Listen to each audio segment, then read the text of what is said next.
ambe juma do ala me kalo klem go asa ba fla nim gon fla mala ti fla dema bela jele fulo ni yoroni amba fo obismina an 3 minutes info kon la obela de ya de ne ka fo obelo lo siro ka isa ka ojim ale ko ni politicien akon tu fana tu me CNT la kon la isa ka ojim woni milele ko o bela de ne ko fe akon tunu na doni bar sa ku ye a ise ka be voyage do buluda wa ya ka fo ka te sa ka bo e jamana kon na olu ku ya to isa ka ojim ko ni tun dugulu no wakati dina anya ye bolo siro ka klefle kon na abora ka déclaration de kon ke aka déclaration kon te do re ka be ga situation kon apporter Umar Marko akila digina obela jene ba kana mafala ga fo Umar Marko wera kon ni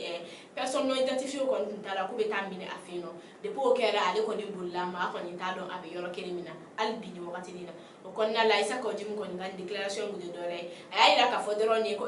Umar Marko kon ni patriote ko manyana mando ko wa ka soutien kon be armi yoro koni yaye ablala ka wale do fo ki ba soro o ye fendo ye na be fo mi ko bela de ni ka chendo ko kon na la ko fo mi ko nyuma be ko soro o kuma kon na la ko sino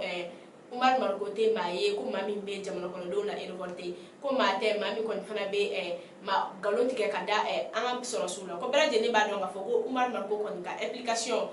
mali soro su kon ga kote la ko te ko do goli barsa ko te to so do yera ba bulu so asidama me fura he no gratuitement ko de ka chani banashi akoni ye aka kuma koni tourner o kuma nunu koni yono mine ka ila ka fo Umar Marko ye patriote wa ambara de ne ka antika di nyoma mali yera koni misaka ay takanya chugumina barsa mi période de crise na ni de situation ye ko mi ma arranger ke baram kuma mbulu ko do ma oyini ama fo o kambe